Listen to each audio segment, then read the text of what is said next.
On this episode of Task Force X, we talk about convergence. We interrupt this program for a special news bulletin. We interrupt your regularly scheduled convergence talk for our very own Conway's Corner podcast crossover. Hey there, true believers. Welcome to the Task Force X Headcast. A proud member of the Headcast family, I am your host, Aaron Moss, otherwise known as Head. The Task Force X Headcast follows the adventures of DC Comics' Task Force X.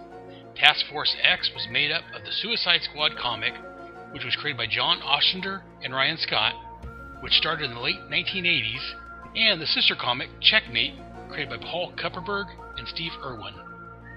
These were two sides of DC's espionage comics. Task Force X is an off-the-books government strike team made up of convicts with no hope for release, serving as expendable agents for impossible missions. Succeed, and I'll shave time off your sentences. If we don't, you'll be dead. Exactly.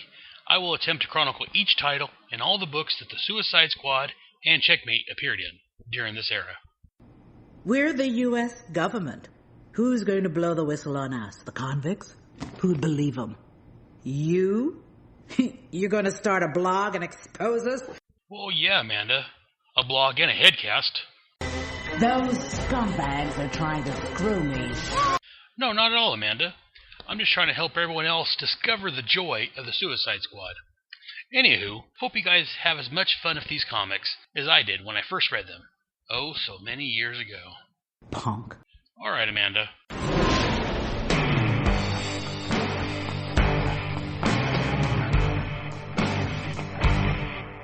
bang.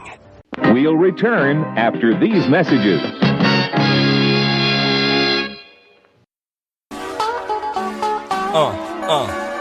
Feels good. Hello, sweetie. My name is Aaron Moss, aka Head. I love Star Wars, comic books, movies, reading, comedy, and most things geeky. Come join me monthly, well, mostly monthly, as I talk about the things I like and a few of the things I hate. Where, you may ask? Why, I'm at Head Speaks. I can be found on iTunes under Head Speaks, and at my website at headspeaks.com, and then click on Headcasts. Also, you can find me on Facebook and Google+, both under Head Speaks. Come, take a listen.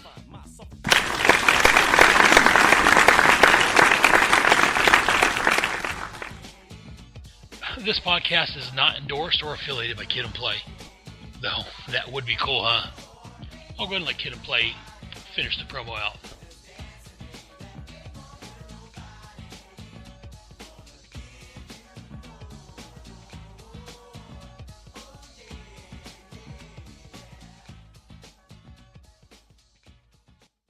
Why do you think superheroes are so important? People need heroes because they need somebody to inspire them, something to aim for, somebody to try to be like.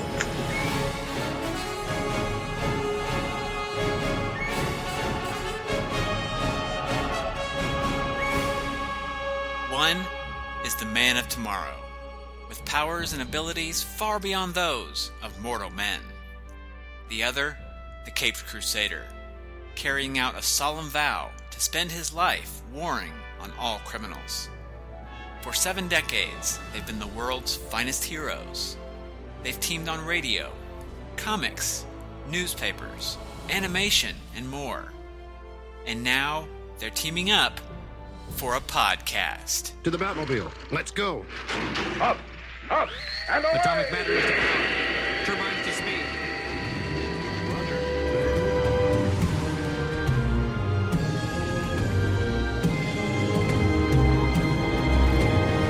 Superman and Batman celebrates more than 70 years of the world's finest team, with randomly chosen stories featuring the Man of Steel and the Dark Knight. Superman and Batman, featuring your 2 favorite heroes in one podcast together. Find it today at greatkrypton.com. And welcome to Task Force X, Episode 10, Conway's Corner Podcast Crossover, Part 2, the Task Force X Edition. For Part 1, head on over to Head Speaks, Episode 11, and check out my little contribution there. On that episode, I review Firestorm, Issues 1 and 2, and I talk a little bit about the Gerry Conway and DC Comics controversy issue. And also, before I get started, I would also recommend checking out the Fire and Water Podcast, Episode 125, where Shag and Rob have an interview with the man himself, Gerry Conway, and they go over the whole creator equity issue. But enough plugging other shows, let's go on with Task Force X. I might point you to a couple websites. I'll have links to this on my blog. The first one is Gerry Conway's original letter. That's available at gerryconway.tumblr.com. That's GerryConway.tumblr.com. And look back about 3 weeks, maybe a month ago, for a Tumblr post called Who Created Caitlin Snow on the Flash According. Also, as I said previously, you can check out my previous episode of Head Speaks, Episode 11, which is available on iTunes, Stitcher, and on my website as usual, headspeaks.com. In that episode, I talk a little bit more about the letter and what's going on with the creator equity. I was just listening to that, and I think I kept saying equality. It should be creator equity is the issue.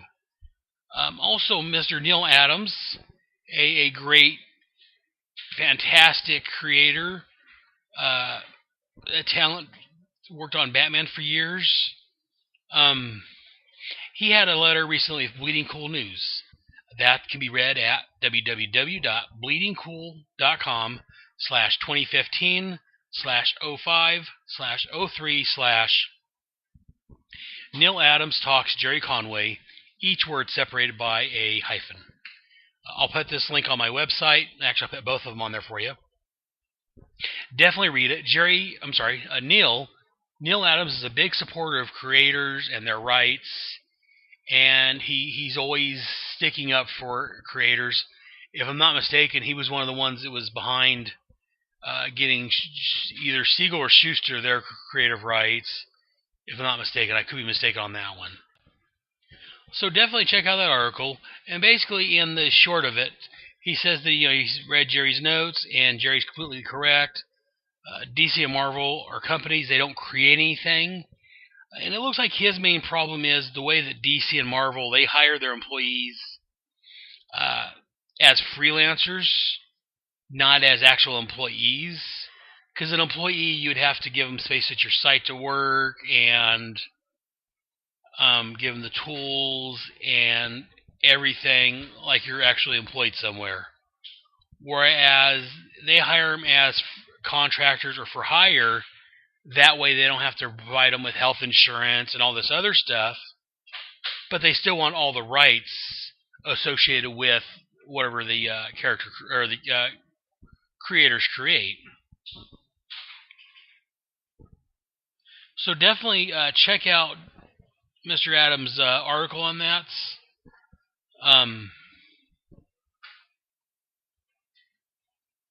We'll read his last line, couple lines on here.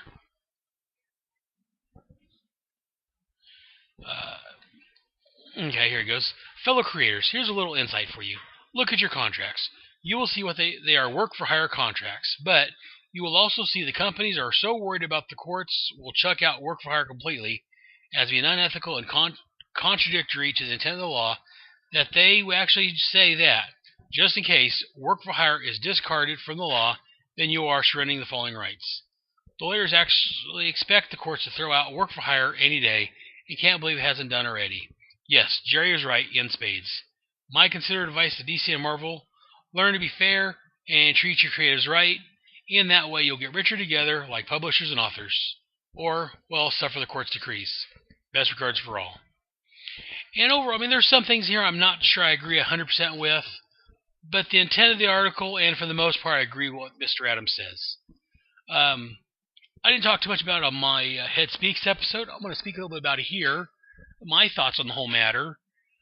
I've got different differing in various opinions on this. There are some of these issues that came up, like the heirs of some of these people. I believe it was Kirby and either Siegel or Schuster heirs that are suing for rights for like Superboy and other things. I've got issues with that. Well, on one hand, yes, some of these creators didn't get the recognition and the money they deserved while they were here. I've got some slight issues with their family coming back later on and having nothing to do with creating the work and saying, well, my dad created that, I deserve money for it. But the whole way some of these creators were I don't want to say abused, but was used, I guess, to begin with, misused, whatever. I think that kind of trumps my other feelings about their dependents trying to get money off of their parents' work. And again, like Gerry said, I mean, they've signed contracts, they know what they're into. Some of the early people may have got a little bit more of the shaft than later writers did, or later creators did. But as I heard on some of the other podcasts I've listened to mention, and they're correct, for instance, Schuster and Siegel, they sold their rights to Superman, and DC took it and made it a popular character. They marketed the hell out of it. Without DC Comics behind them, if it was just Gerry Siegel and Joe Shuster out hawking Superman by themselves, printing it out in their basement and selling copies, would Superman be the cultural phenomenon it is today? I mean, DC Comics, while, I mean, yes, they should give more creator rights, they may be a little bit more money or whatever, and the equity for appearing in other things, they should be a little more free of that.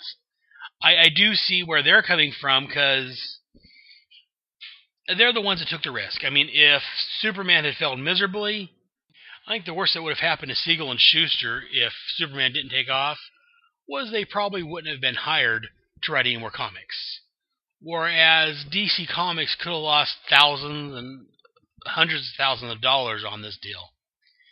Yes, it turned around, they made millions upon millions upon millions of dollars on Superman, but they took the chance. It's kind of like playing the stock market. You put money in, you put the right stocks, you can make a lot of money. You put the wrong stocks, you can lose a lot of money. That's kind of what DC did with Superman. Just at random, from what I've read, they grabbed that character from a bin of unsold stories. They bought it because they needed it for their Action Comics #1, something to throw in there for their main feature, and it took off like hotcakes. So, I mean, well, yes, the creators deserve their equity, they deserve the rights, they deserve some money for it. We do have to keep in mind that DC and Marvel both are taking a chance when they're publishing these titles. They're the ones going to be all the money. They're the ones that, who have to deal with the advertisers and all this other stuff. So, I'm not quite sure where I come down on this. Probably right in the middle. Because again, they're creators. They do deserve their respect. They deserve, because again, without the creators, DC and Marvel wouldn't have anything to put out there. But without DC and Marvel, these creators wouldn't have any work or have any audience for their work. So they need each other. And part of Mr. Adams' his last part here says, that they do need to treat their creatives right. And if they do, if they're fair and they treat the creative people right, they can both make a ton of money off of this, because the money's out there to be had. But anyways, that's my thoughts on the matter. I definitely recommend checking out some of my fellow podcasters' podcasts to hear their thoughts on it. And again, when talking on the blogs and the interwebs about it, make sure you use hashtag ConwayXover. That's hashtag ConwayXover. Make sure to tell your friends, take a listen. Listen. At the end of the episode, I'm going to list off all the different podcasts that are participating with us. Take a listen to all of them. If you don't have the time, again, I definitely recommend my last episode of Head Speaks, episode 11, because it's my episode. And I also recommend Fire and Water, episode 125. That is the Gerry Conway interview. It's a great interview, and Gerry Conway's a great man. And again, he doesn't come across douchey in this or anything. He comes across rather nice, and again, he apparently, as I say on my other podcast, that he kind of, this whole thing is directed at DC Entertainments. The big wigs, the lawyers, the suits. I think some people thought he was directing this at the creative portion. Dan DiDio, Jeff Johns, Jim Lee, and all them. That's not who it's directed at. I mean, again, most of these guys are creators themselves. They're in the same boat, for the most part, that Gerry's in. So, definitely show your support, take a listen, and here in just a second, we're going to continue with Task Force X. But for now, we'll return after these messages.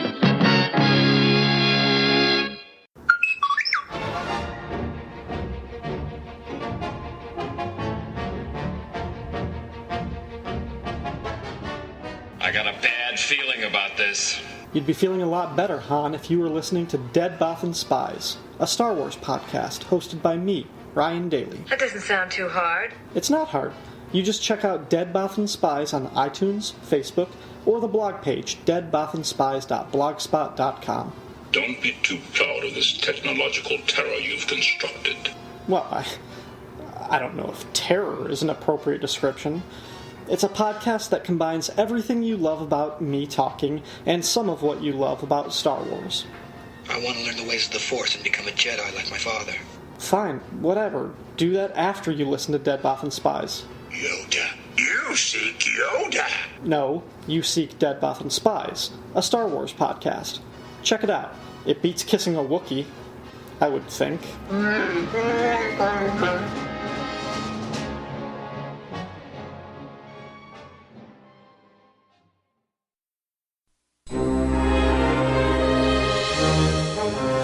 Hey, Jeff. Hey, Mike. Man, it sure is great to be back from crisis to crisis after all this time. It's been a busy year for both of us. For very different reasons. But now we're ready to cover the post-Death and Return Superman stories. Yeah, and we're about to start the books that came out in 1994, which means that we have so much to look forward to, like Bizarro's World. The Battle for and Fall of Metropolis. Superman Doomsday, Hunter, Prey. Worlds Collide. Well, you're looking forward to that one. Oh, bite me. 0 Hour. 0 Month. And right there at the end, we have Dead Again. And don't forget the Elseworlds annuals as well. Well, most of them anyway. Yeah, some of those really did suck, don't they? But From Crisis to Crisis is back. New episodes will drop on Thursday, just like before. You can find the show at the Superman homepage, www.supermanhomepage.com, as well as at the Superman Podcast Network, which is at www.supermanpodcastnetwork.com. And we also have a Facebook page that you can like by going to www.facebook.com/FromCrisisToCrisis, a Superman podcast.com. Is it .com on there? No, it's not. No .com. Forget that. So From Crisis to Crisis is back, folks, and better than ever. Well, I'm better than ever. You need some work. Oh, shut up. No, you shut up. No, you shut up. No, you shut up. No, you shut up. No, you shut up.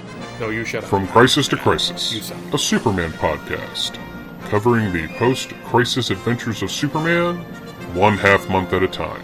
Every Thursday at www.supermanhomepage.com and www.fortressofbaileytude.com.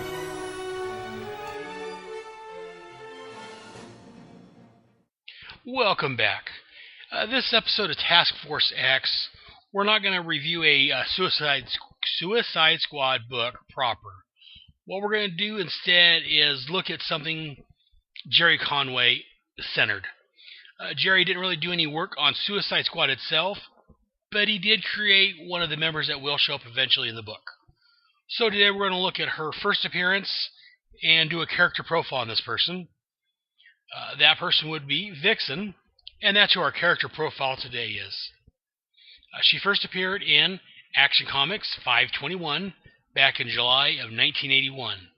Created by, as I said, writer Gerry Conway, and artist was Bob Oskter. Vixen, her alter ego is Mary Jui McCabe. Team affiliations, Justice League, Checkmate, Ultramarine Corps, and of course, the reason we're talking about her, the Suicide Squad. Her abilities. She mimics the abilities of any animal that has ever lived on Earth, and she also has a healing factor. A little bit of background on this. Vixen was intended to be the first African female DC superhero to star in her own series, but the first issue of her series was canceled in the DC implosion of 1978 to never be released, along with, as I mentioned previously and elsewhere, Firestorm, his first series was canceled. The implosion had a lot of casualties. Anyways, the story was subsequently printed in the canceled Comics Cavalcade. Since her debut in Action Comics, she has appeared primarily in team books, most notably various incarnations of the Justice League and Suicide Squad. Her history: in ancient Africa, the warrior Tantun asked Anzia, the spider, to create a totem that would give the wearer all the powers of the animal kingdom, only if they would use the power to protect the innocent. Tantu used the totem to become Africa's first legendary hero. The totem was later passed down to Tantu's descendants until it reached the McCabes. Growing up in a small African village in the fictional nation of Zambezi, Machanga province, Mary Jui McCabe heard the legend of the Tantum totem from her mother. Sometime later, Mary's mother was killed by poachers, and she was raised by her father, Reverend Richard Jui, the village priest. Reverend Jui himself was killed by his half-brother, Mary's uncle, General Maksai. Maksai wanted the Tantu totem which Jui had possessed. And then Vixen debuted in, as I said previously, Action Comics 521. Mari ultimately moved to America, where she established an identity as Mari McCabe, and got a job as a model in New York City. She used her newfound wealth to travel the world. On a trip back to Africa, she came across her uncle and took back the Tantun totem, using its power to become the costume superhero Vixen. And again, I'm reading all this from the Wikipedia on Miss Vixen. Back to my little narrative here. After this, Vixen only made 2 appearances as a solo crime fighter. Once fighting poachers in India, and once fighting against the techno-psycho criminal Admiral Cerebus. In fact, she was a reluctant hero until the Justice League of America was reorganized by Aquaman. She applied for full-time League membership and was accepted. During her time with the JLA, the totem was taken from her by General Maksai, who still sought its power. The totem would only grant its full power to those who could use it to protect the innocent, and it caused Maksai to be transformed into a raging beast. Maksai died in battle with Vixen. When the team faced the killer android Amazo, Vixen and several of her teammates were beaten into unconsciousness and left bound and gagged in a walled-off pit. Vixen saved the lives of herself and her fellow Leaguers by using her powers to shatter the bonds and to dig to freedom. Vixen continued with that particular incarnation of the JLA until 2 members were killed, Steel and Vibe, and was disbanded by the Martian Manhunter. I'm going to interrupt here real quick. Yes, I'm going to interrupt myself. She joined the League during what was known as the Detroit Justice League era. This is when all the big heavy hitters had quit. I believe it was Aquaman had disbanded the League because no one was willing to give it full time. Everyone had their own life to deal with, their own titles.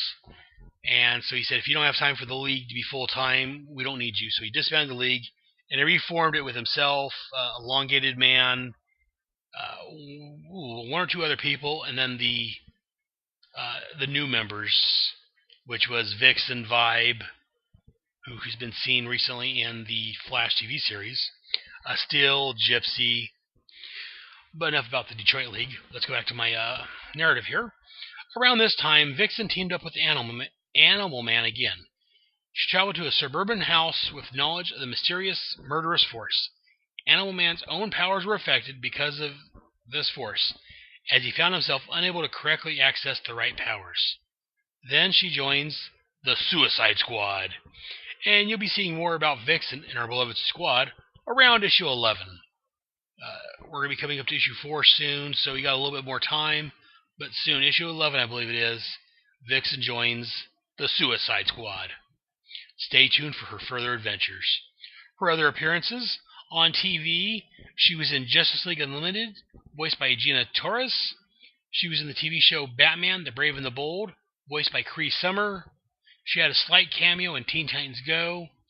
And there should be a CW Seed in the autumn of 2015, an animated feature, or series, I guess it is, on the CW network. I'm not quite sure yet, but watch for it. In films, an evil version of Vixen named Vamp appears as a member of the Crime Syndicate of America in Justice League: Crisis on Two Earths. Unlike her counterpart, Vamp actually transforms into different kinds of animals rather than just taking their traits. For video games, Vixen appeared in the video game DC Universe Online. Vixen appears as a playable character in the portable version of LEGO Batman 2 DC Superheroes, and Vixen will appear via download content as a playable character in LEGO Batman 3 Beyond Gotham. Anyways, that's a little bit about our dear sweet Vixen. Again, she will be appearing in Suicide Squad 11 as a member of the squad. Watch for her then. But before then, we are going to talk about her first appearance in comics, which was in Action Comics 521. But first... Kalabak, Tassad, it is I, Darkseid. I command you to listen to the Who's Who podcast. Uncover the powers and weaknesses of the Super Friends so that I may destroy them.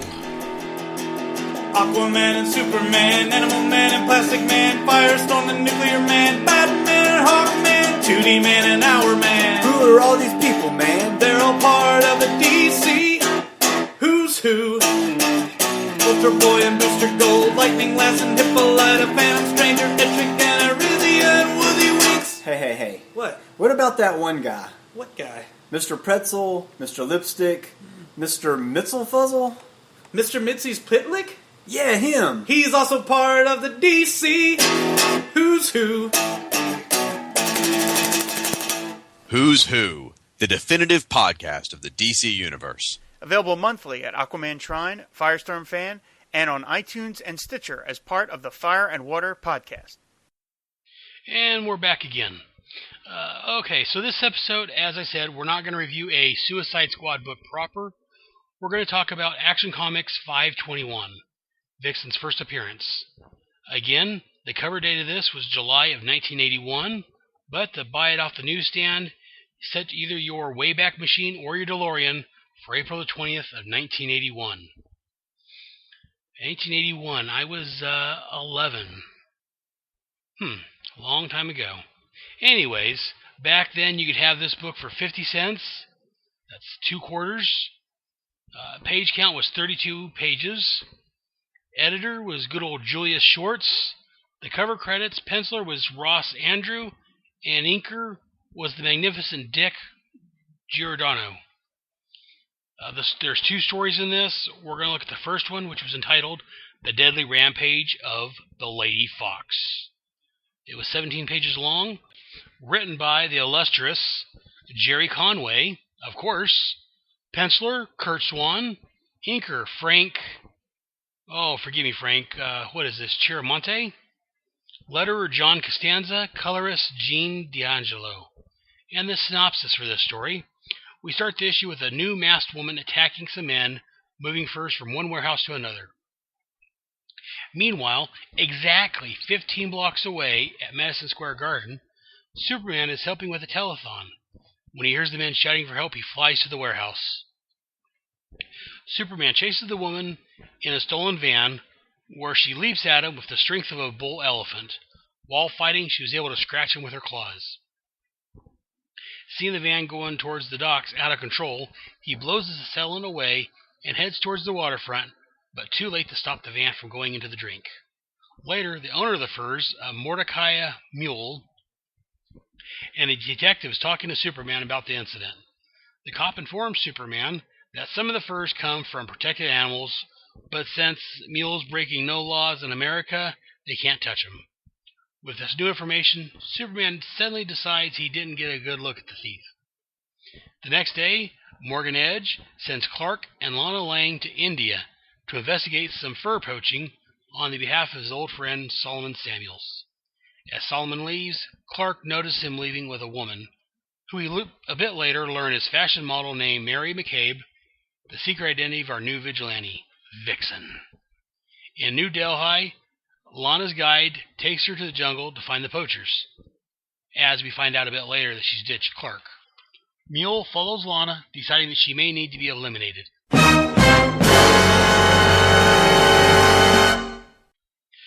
Jumping on his car to follow him, we find the mysterious Vixen, which Clark spots and then follows as Superman. Superman swoops in and grabs Vixen from the roof of the car and speeds off with her.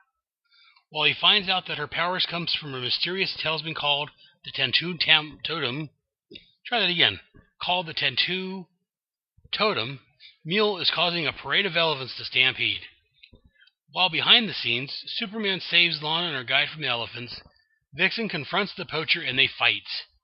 Defeating Mule, Vixen leaves him and his companion tied up for Superman with a note. The end. And that's the Action Comics 521. Now for my thoughts on it. First of all, the cover. It's got a very interesting cover. We can see Vixen jumping between Superman and some gunmen, leaving Superman to question which side she's on. Again, it's a very nice cover. I really like it.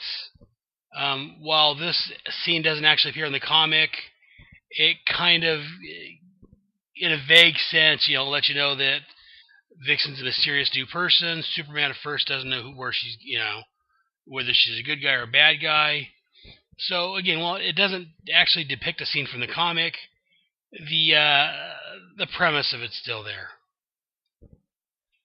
The first page, it's a great splash page showing Vixen, and behind her we get a billboard of Superman on it. So we get our mysterious guest vigilante up front. We don't know anything about her at this point, and we still see the star of our book, albeit on a billboard behind her. It's very nice. I like this. The next page is a decent page of Vixen attacking the men. I like it here how they leave it vague as to who she is and what she's up to. At this point, we're not quite sure why she's attacking these men. Again, first reading this, I think that, since I know Vixen's a hero, I believe these are men trying to steal the furs, even though they mention that they're moving from one warehouse to another. It could be euphemism, I don't know. But I think these are bad guys, and because I know of Vixen from her later appearances. My next note's on page 5. I like this fight here between Vixen and Superman.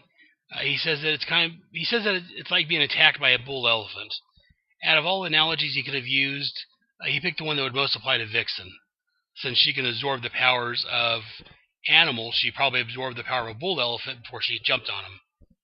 So I really like the way, he picked that out of random. He could have said a Mack truck, he could have said almost anything else, but he chose an animal. So that was very nice. Then we move on to pages 6 and 7, where we meet our potential bad guy, Mordecai Mule. At this point in the story, I'm not quite sure about him. He seems like maybe a decent guy, but again, we're not quite sure at this point. And then we have the cop outlining the problems with Mule, and that they can't touch him because he's not doing anything illegal that they can prove in America. He's poaching animals in India, where the American law can't do anything to him. And the fact that Superman now says he didn't get as good a look as he thought, it kind of leaves it's kind of a moral gray area right there, where Superman's actually, because he did get a good look at. He's Superman. He's the Man of Steel. I'm sure he got a good look at her. He could describe her. It's who he is. But since the cop said this guy isn't the most pristine person, so Superman's like, maybe I didn't get that good of a look at her. Again, like I said, I don't want to say anything bad because it's the magnificent Gerry Conway. And again, I wasn't following Superman quite this closely then. This is before I really got into comics itself. This puts Superman kind of a gray area, willing to lie, in quotes, to the cops. Because I don't know if it's really considered lying since the cop knows that he's not telling the truth. But it's a bit of a gray area for Superman. Anyways, moving on to page 8. I guess it's good for Solomon that he has friends in high places at WGBS. So he can have, Morgan can have his star reporters go to India and do the story on the poachers. And then on page 9, we get our first look at Mary McCabe, who we all know is the new vigilante, Vixen. Pages 11 and 12 is my next note. On this page, at first you think that Clark has slipped out and is investigating Superman. Because Lana's like, oh, he slipped off again. He always does that. He always vanishes. And then a bit later on page 12, we find out that actually Lana sent Clark back up for something else so she could slip out on her own. So she kind of proves that she's a lion. Next, we move on to page 13, where we find out that Morganite Mule is willing to kill his own men to save his own backside. What a nice employer he is. Then we move on to page 14, where we find out a little bit more about her totem and where she got her powers from. And just in case you're not familiar with Superman, at this point you find out that magic can hurt him just from his own thought balloons. So I thought this was a nice, again, as Stan Lee always says, every issue could be someone's first. If you're not familiar with Superman, what the heck are you reading Action Comics for? But that's another story entirely. If you're not familiar with Superman, this lets you know that he is vulnerable to magic, and that her totem is magic-based. So that was nice. On to page 15. I'm a little surprised that Lana be struck with fear from a parade of elephants. Because, it seems like at this point she should have been through almost everything with Clark and Superman. But, again, since I've never been in the path of rampaging elephants, what do I know about it? Page 16. I like the way Superman corralled the elephants. He pulled trees out and made giant stakes and just made a pen to keep the elephants pinned up. That was very nice. And finally, on to page 17. At first, I thought Superman was acting behind the scenes to hide the fact that he was in the same area as Clark. But then here on the last page, they have him carrying Lana and the gang to where Mule is. So I guess Lana's used to be rescued by Superman that she doesn't question that her and Clark's in India. Superman shows up in India. But I guess that's par for course for Superman, especially for a Superman comic. So overall, again, it's Gerry Conway. It's great writing. Just a few minor nitpicks here and there, but nothing bad at all. I enjoyed the artwork. The artwork's very nice. I'm going to try something. I've been listening to some other podcasts because of this Conway crossover. I'm going to try grading the comics on an A, B, C, D, E, F scale. E. Where did I go to school at? On an A, B, C, D, F scale like you do in school. So for this issue here, for the writing, I'm going to give it a A-. Because again, there was a few issues here and there with it, but overall it was good. And the artwork, this was standard Superman artwork. It wasn't the best art I've ever seen. It wasn't George Perez or Jose Luis Garcia Lopez, praise be his name. But then again, it wasn't Rob Liefeld or someone like that. So again, it was good artwork. I would give the artwork a B+. So for this issue overall, I guess I would give it an A-. Because again, Gerry Conway's writing bumps everything up. So again, that's Action Comics 521, the first appearance of our beloved Vixen, who will be showing up in a few months in the Suicide Squad. Again, I give it an A- for my total recommendation. I definitely recommend, especially if you're a Superman fan or a fan of Vixen, definitely check out this issue. But that's enough about Action Comics 521.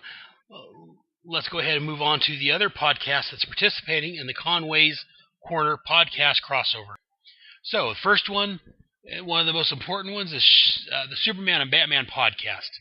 The reason I say it's one of the most important is for two reasons. One, it's hosted by Michael Bradley, the man who organized this entire event. He had the right idea after reading Jerry's comments that, you know what, as podcasters, the fans hear us. The fans listen to us. Let's give our word on this. Let's go ahead and let people know what we think and spread Conway's message over the airwaves. So Michael got this whole thing kick-started. He started it off. He got us all going on it. So thank you for that, Michael. And the second reason is because, well, as I'm about ready to say, in this episode here, he had an extra special guest.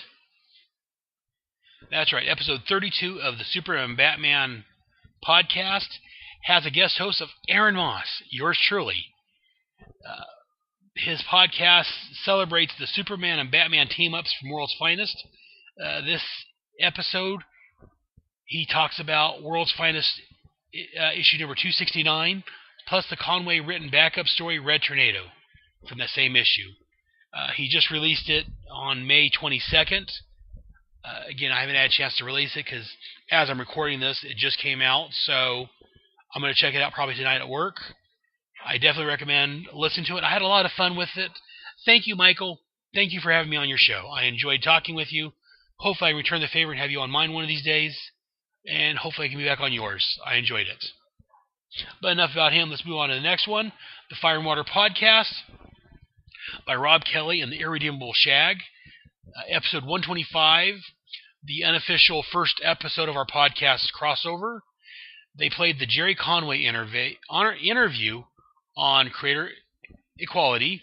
It was released on May 7th, 2015. Check it out. Again, I always recommend the Fire and Water Podcast. This was a great interview with Gerry Conway. I definitely recommend, if you don't listen to any of these others because of time or whatever, definitely check out the Fire and Water Podcast. Mr. Conway himself weighs in on the issues. We hear his thoughts. Check it out. It's a great podcast, and that's a great episode of it. So I definitely recommend it. I'm going to go through the rest of them. There's Flowers and Fishnets by Ryan Daly. Episode 11 covers Black Canary and Green Arrow stories from the World's Finest 245. The Supermates podcast, the Husband and Wife podcast, with Chris and Cindy Franklin, with their extra special guest Kyle Benning, covered Superman Family 186 and 187. It was posted on that's May the 17th of 2015. From Kid to Flash, you can find that under the Myth Making ETC podcast by Chris Ivey.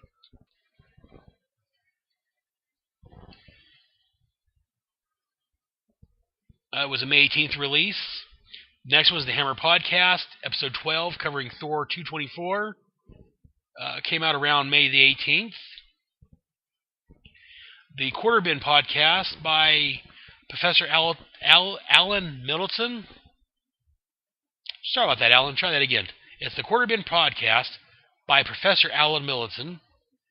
Talked about the Justice League of America issue 188. Between the Pages is not a podcast, it's a blog by Karen Williams.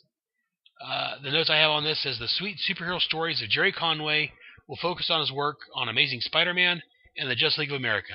Those stories I plan to touch upon are the death of Gwen Stacy, the original Clone Saga, first appearance of the Punisher, Superman vs. Amazing Spider-Man, the JLA JSA New Gods, the JLA JSA Secret Society of Supervillains, JLA 200, and Justice League Detroit. All great stories.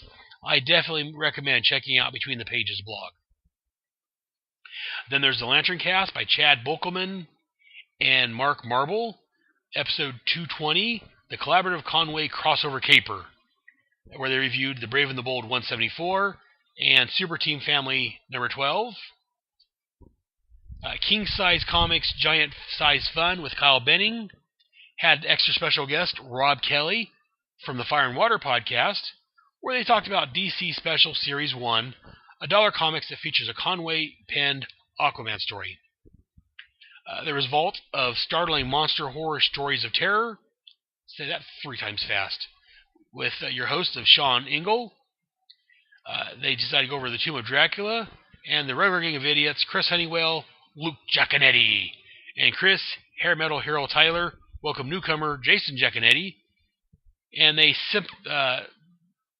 cover the first issue of Tomb of Dracula on episode 48 of their show, The Vault of Startling Monster Horror Terrors of Terror. They also discuss the relevance of horror comics returning to mainstream comics and touch on the whole situation of Mr. Comic. Again, just to let you guys know, a little warning, much like Head Speaks, the show does tend to have limited filters at times, so adult content warning is advised. I listened to that one. That was a great episode. Go ahead and, those have all been released. Go ahead and check them out. I'm sorry, keep moving on here. The next one is Pop Culture Avidata by Tom Panarese, which covered Cinder and Ash 1 through 4. I've listened to that one also. That's part of his 80 Years of DC Comics series. I remember seeing advertisements for Cinder and Ash. I probably see it in the store. I never picked it up. Now I wish I would have. I may have to go back and find it. I've listened to this episode. Tom, great job, man. I'm going to have to go out and buy these issues now to read it. Cause I don't know, it never fell on my radar. I remember seeing them. It doesn't appear to be superhero. At the time, I'm not worried about it. I wish I would have. That was a great story. Thanks for pointing that out there, Tom. Then you have The Comic Book Time Machine by Ben Avery. He's going to cover the Superman, Spider-Man, and maybe the unofficial crossover in Amazing Fantasy, Justice League and Thor, which took place in Amazing Adventure 16, JLA 103, and Thor 207. I'm looking forward to that one myself. I want to hear that one. Then you have Task Force X by that fella Aaron Brotherhead Moss, Episode 10, where he's going to talk about Action Comics 521, the first appearance of Vixen, written by the great and wonderful Mr. Conway. Head Speaks, also by that great fellow Aaron Head Moss, Episode 11, covering Firestorm 1 and 2. And again, he talks about the Conway crossover and the issues with that. Both of those are available at headspeaks.com, of course. Normally, Headspeaks contains adult language not suited for the younger family, or the entire family. Younger viewers are normally disencouraged, but this episode he promises he'll try to contain his potty mouth, but no guarantees. Hey Kids Comics by Andy and Michael Leyland. They're in the middle of a bunch of bandwagon jumping shows about comic characters, about to get TV shows. They said they're going to probably cover Amazing Spider-Man 128, Back to the Bins by Paul and Crew, Superman Forever Radio by Bob Fisher, and I believe the Flash podcast that covers the Flash TV show has said they may try to cover something on it. But that's all of the Conway's Corner podcast crossover podcasters that are taking part of this special month-long celebration of Gerry Conway and all he's done for comics in general. Definitely check out these other podcasts. I've listened to all the ones that's been released for the most part, and without a doubt, they've all been phenomenal. Check them out. Let them know what you think. Send them an email. Go to their websites. Send them a blog, wherever they have. Let them know what you think. Let me know what you think. Send me an email to taskforcex@headspeaks.com and give me your thoughts on the matter. And finally, to wrap up things today, we're going to do a little suicide notes. Bang! First, I just want to say thank you to Sony N, who is now following us on Google+. Thank you, Sony. I hope I'm saying your name right. And welcome to the Task Force X family. And over my Facebook page, I posted some news about the Suicide Squad movie. I posted a cast picture. We'll talk about that more next month. But Gabriel Leal and Ryan Daly were both talking about them, so check out my Facebook page, Task Force X. Look for it on Facebook and join the club. Anyways, that's it for today. I hope you guys enjoyed this episode. Again, this was part 2 of my Conway's Corner podcast crossover. Again, for the first part, check out Head Speaks, episode 11. Check out the other podcasts I've mentioned and the blog. Show your support, give Gerry some love, and join us next month over at Head Speaks for our 1-year special anniversary episode. That's right, next month is my 1-year anniversary of starting Head Speaks. Then also join us that same month here for episode 11 of Task Force X, where I plan on reviewing the second issue of the Suicide Squad Convergence issue. And then the following month, join me back here, the month of July. Join me here on Task Force X as I have my Task Force X 1-year anniversary double or maybe triple side anniversary edition. And hopefully, knock on wood, I'll have a special guest star. But anyways, that's what you can look forward to in the upcoming months. And until next time, over and out, squad mates.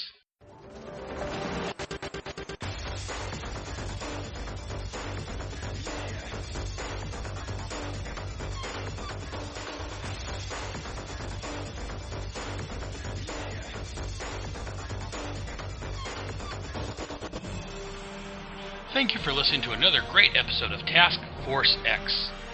I can also be found rambling on my main headcast of Head Speaks, where I rant and rave about movies, comics, geek stuff, and whatever is bugging me. Mate, you just out-crazied the Joker. Well, I tried, Boomer, but... Anyways, my home on the internet is at headspeaks.com. HEADSPEAKS.com. Links to my blog, which contain follow-up information to this and every headcast, can be found there. Both Task Force X and Headspeaks are on iTunes, Stitcher Radio, and at headspeaks.com under Headcasts. Please feel free to email me any questions, comments, or concerns to taskforcex@headspeaks.com. And if you want to record a message, you can send it to me at taskforcex@headspeaks.com, and I'll play it on the air. I'm also on Facebook at Task Force X, and also on Google+, you can look for Task Force X under People and Pages. All titles and characters discussed are owned and copyrighted by DC Comics. I claim no ownership to the Suicide Squad, Checkmate, or Task Force X. I'm just a big fan wanting to spread the Task Force X love with everyone else. DC Comics can be found on the web at dccomics.com. Be sure to visit your local comic shop and look for Suicide Squad and Checkmate Comics. And while you're there, see what else they have that may interest you. Mother... Well, make sure you join us here next time for another fun-filled headcast from your friendly neighborhood Brotherhead. In the meantime, I'll see you in the funny pages.